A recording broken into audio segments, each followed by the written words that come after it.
Sometimes the biggest turning point in life begins with something small, an email, a phone call, or a simple opportunity that feels too good to be true. For Emily Carter. That moment came on a quiet Monday morning in New York.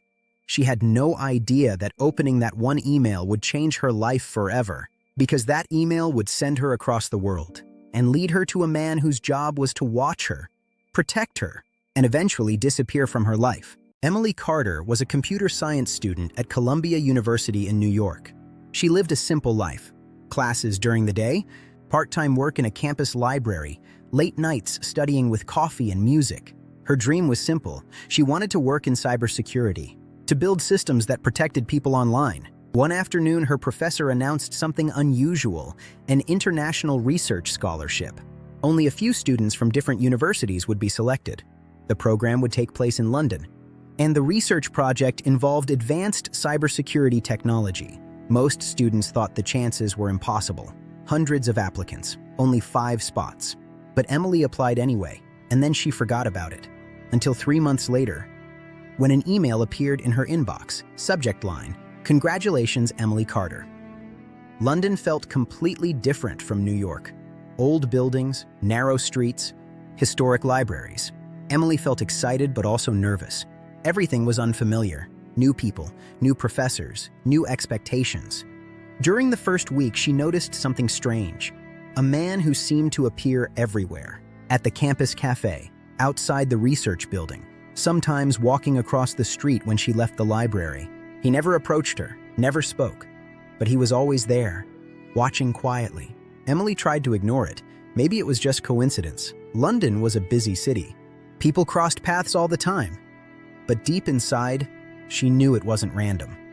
2 weeks later, Emily finally spoke to him. She was in a bookstore near the university, looking for a cybersecurity textbook, when someone beside her said calmly, "You're looking in the wrong section." She turned. It was him, tall, dark hair, calm expression, like someone who observed more than he spoke. "My name is Adrian," he said. "Adrian Blake." He helped her find the book. But something about the conversation felt strange. Adrian seemed to know things about her university, her research topic, even the scholarship program. Before leaving, he said something unexpected. "Be careful who you trust here." Emily frowned. "What do you mean?" But Adrian had already walked away. Days later, something happened that made Emily uneasy. She returned to her dorm room one evening and noticed her laptop screen was on, even though she clearly remembered turning it off. Her files had been opened, copied. Someone had accessed her research data. At first, she thought it might be a technical error, but the next day, something else happened. A stranger tried to enter her research lab using her ID access code. Now Emily knew something was wrong. Someone was interested in her work. Very interested. The only person who seemed to know anything was Adrian. Emily confronted him outside the campus library. "You've been following me," she said. Adrian didn't deny it. Instead, he asked quietly, "Did you ever wonder why you were selected for that scholarship?" Emily crossed her arms. "Because I qualified." Adrian shook his head slowly. "No. You were chosen because someone needed access to your research." He explained the truth. The cybersecurity project Emily was working on involved highly sensitive encryption technology that certain organizations wanted to steal. Emily had unknowingly become a target. Someone believed she could be manipulated, used to gain access to the research database. "Why are you telling me this?" Emily asked. Adrian hesitated, then answered quietly, "Because my job was to watch you. My real job," he continued, "was to protect you." Adrian wasn't a student. He worked with an international security team monitoring the research program. Over the next few weeks, Emily and Adrian worked together.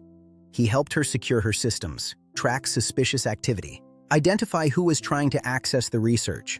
But during those long nights of investigation, something unexpected happened. They started trusting each other, talking, laughing, sharing stories about their lives. Emily realized Adrian wasn't just mysterious, he was lonely. A man who spent his life protecting people he barely knew. One night, Emily asked him something simple. "What happens when this investigation ends?" Adrian looked out at the city lights. "People like me don't stay." 2 months later, the threat suddenly disappeared. The hackers vanished. The investigation closed. Everything returned to normal. And Adrian Blake was gone. No goodbye. No explanation. Just silence. But the next morning, Emily received something at the front desk. A small envelope. Inside was a short message. Some missions end quietly, but some people stay with you forever. Stay safe, Emily. Adrian. Emily folded the letter slowly because she knew something now. This wasn't the end of the story. Some people enter your life like a mystery, and sometimes the mystery is only the beginning.